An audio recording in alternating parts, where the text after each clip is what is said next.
The American Revolutionary War had ended, and victory was sweet.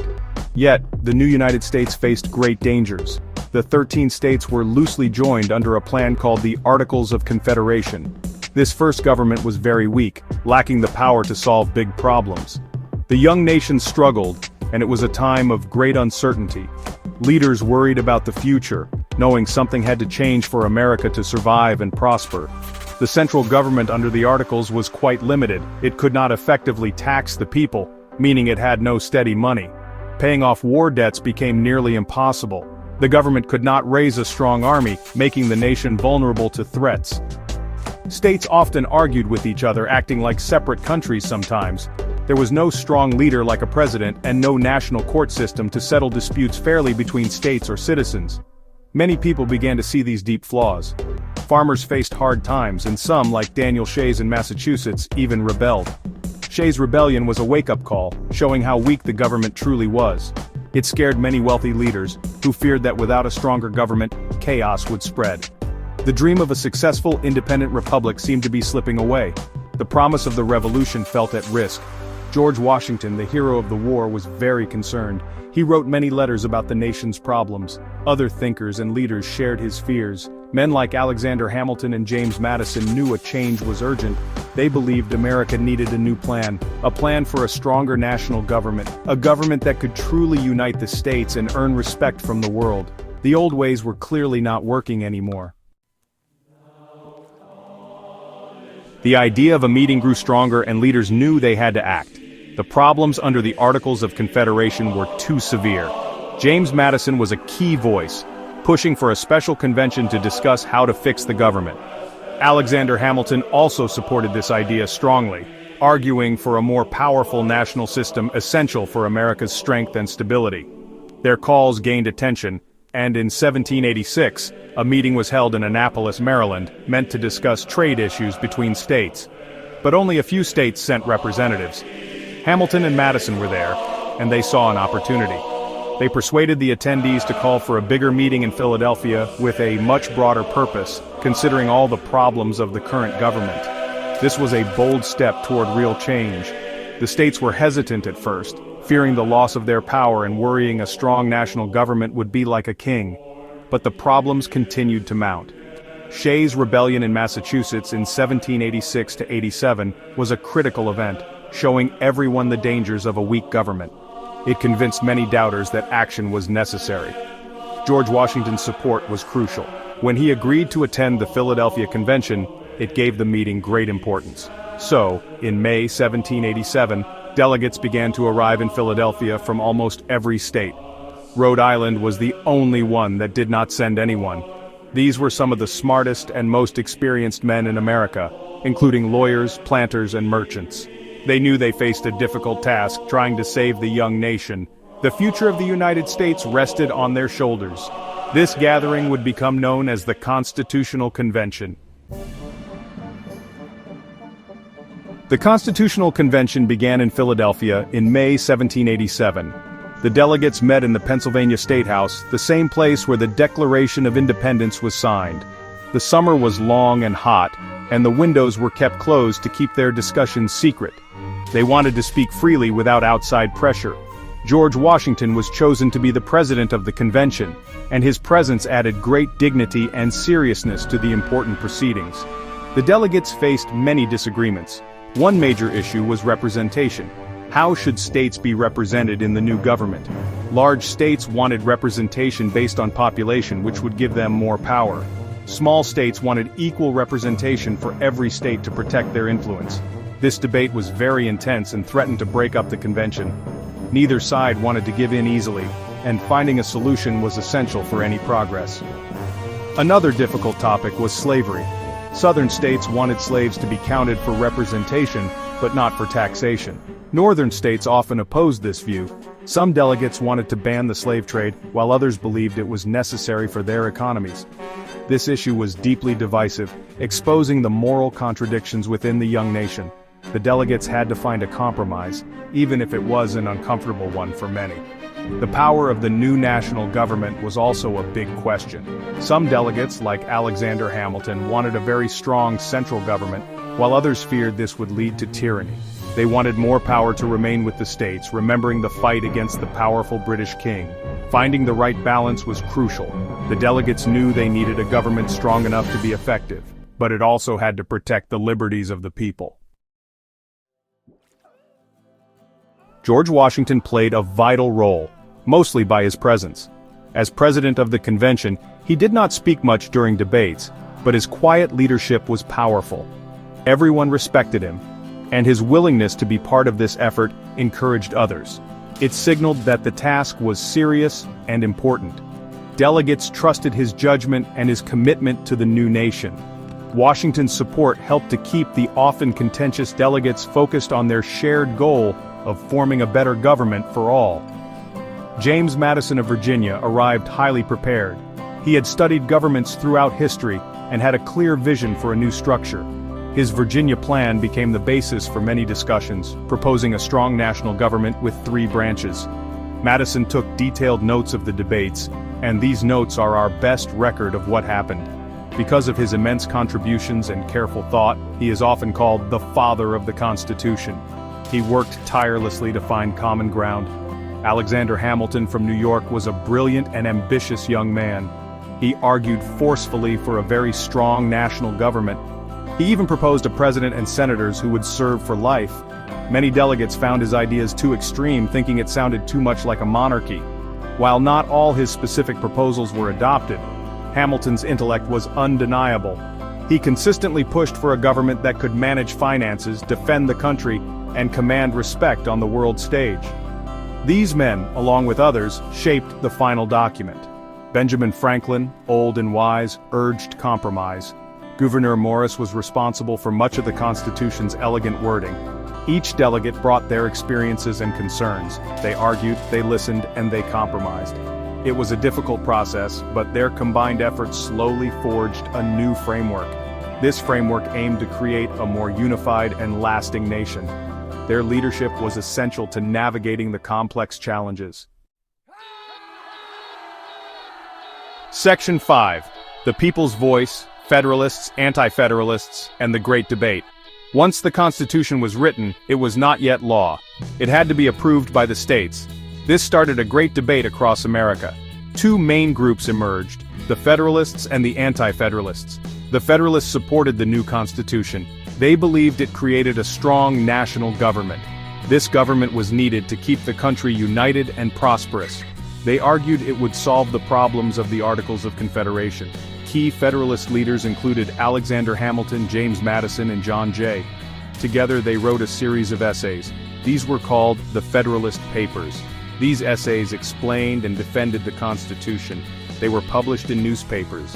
They argued that the new government would not be too powerful. They explained how the separation of powers would prevent tyranny. They tried to convince people that the Constitution was the best plan for America's future.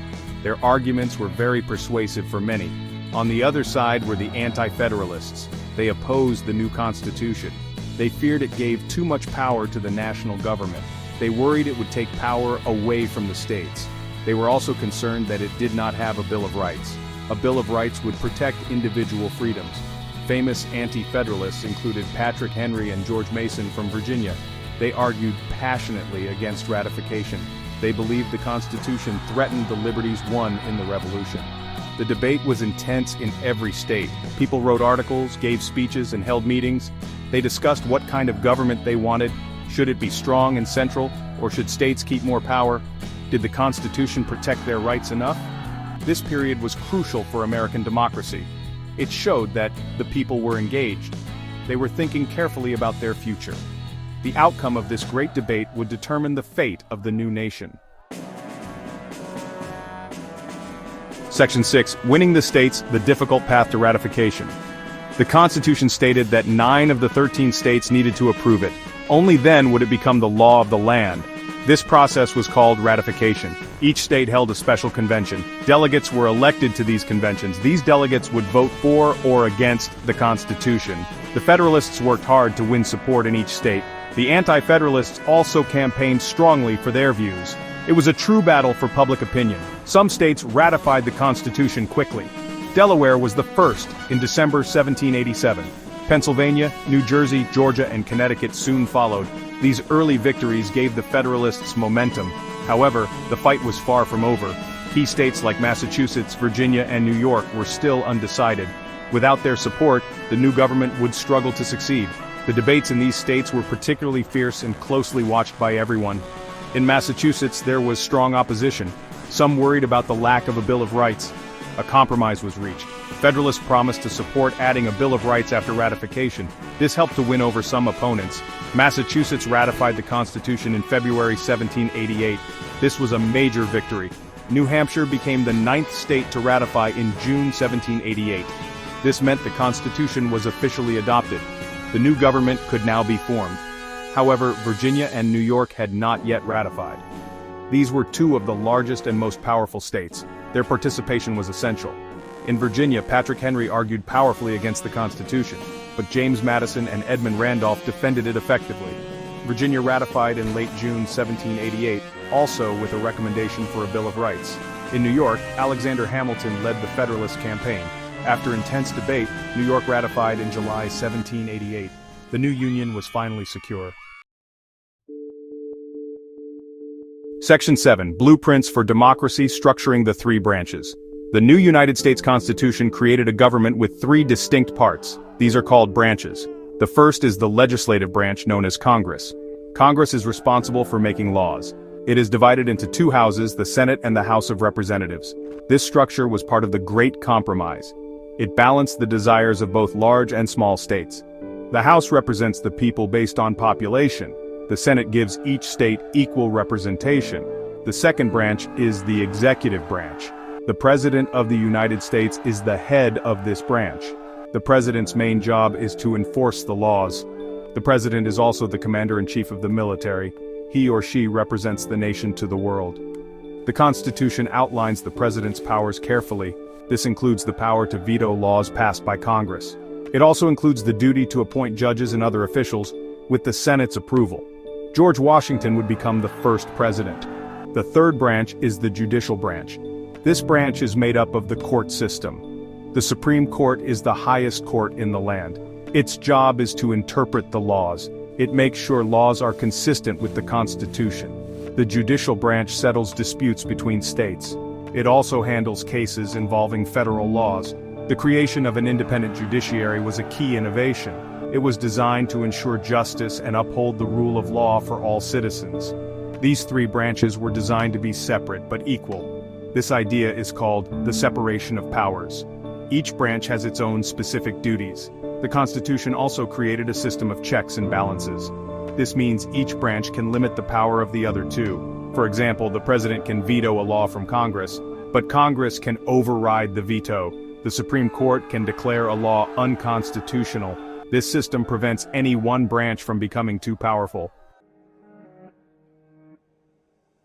Section 8. Guarding Freedoms. The genesis of the Bill of Rights. Many people were worried about the new Constitution.